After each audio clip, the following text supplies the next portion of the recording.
আজকে বিকেল 4টায় আমরা যখন রাজু ভাস্কর্যে দাঁড়িয়ে আছি, ঠিক তখন আমার ১,৫০০-এরও বেশি ভাই ও বোন শুয়ে আছে কবরের গহীন অন্ধকারে। আজকে যখন আমরা এখানে দাঁড়িয়ে আছি, ৫০,০০০-এরও বেশি আমার ভাই ও বোন হাসপাতালের বিছানায় কাতরাচ্ছে। এখনো যদি আমরা বাতাসে কান পাতি, শোনা যাবে শহীদের পিতার হাহাকার। আমরা যদি এখনো আশেপাশে তাকাই, দেখবো যে শহীদের মাথায় এখনো কেঁদে যাচ্ছে, এখনো অশ্রু ঝরাচ্ছে চায়নাবাজের সেজদায়। অথচ অন্যদিকে শহীদের রক্তের উপর দাঁড়িয়ে যে সরকারকে আমরা আমাদের প্রতিনিধি স্বরূপ উপরে পাঠালাম, সেই সরকার কি করছে? সেই সরকার আজকে শহীদের রক্তের সাথে গাদ্দারি করে ওই পুরানো ফ্যাসিজমের যারা দোসর ছিল, ফ্যাসিজমের যারা সফট এনাবলার ছিল, তাদেরকে সাধারণ বরণ করে নিচ্ছে এই উপদেষ্টা পর্ষদে। আমি বলে দিতে চাই, উত্তরবঙ্গের ছাত্র জনতা সহ সারা বাংলার ছাত্র জনতা ফারুকির মতো ফ্যাসিজমের সফট এনাবলার হিসেবে যাদেরকে উপদেষ্টা পর্ষদে নেওয়া হয়েছে, তাদেরকে আমরা মানি না। এই ছাত্র জনতা তাদেরকে ঘৃণা ভরে প্রত্যাখ্যান করলাম।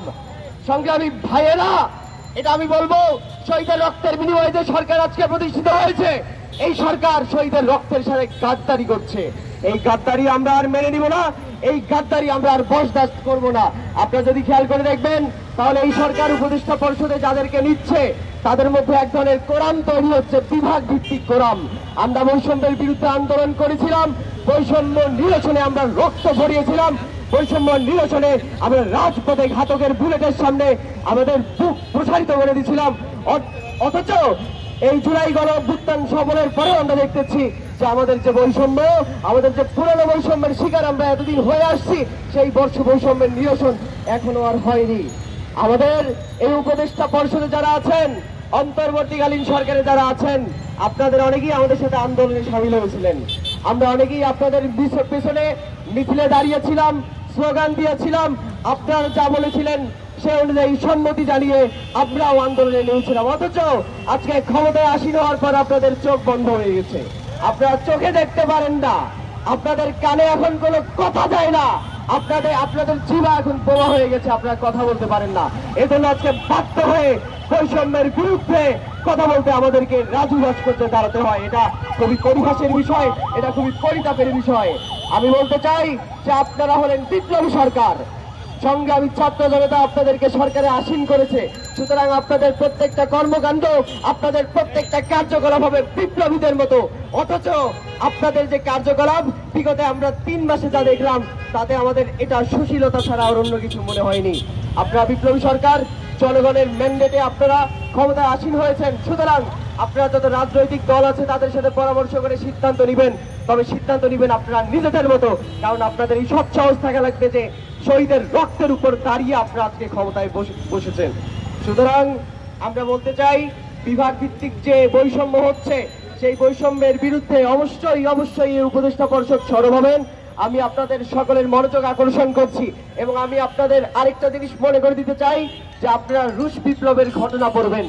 রুশ বিপ্লবে আপনারা যেরকম দেখেছিলাম 1917 সালে, যে দ্বিতীয় নিকোলাসের পতনের পর নতুন যে অন্তর্বর্তীকালীন সরকার গঠিত হলো, মাত্র 7 এবং 8 মাসের মাথায় ওই সরকার, অর্থাৎ পেট্রোগ্রাদের যে অন্তর্বর্তীকালীন সরকার ছিল, সেটার কিন্তু পতন হয়েছিল।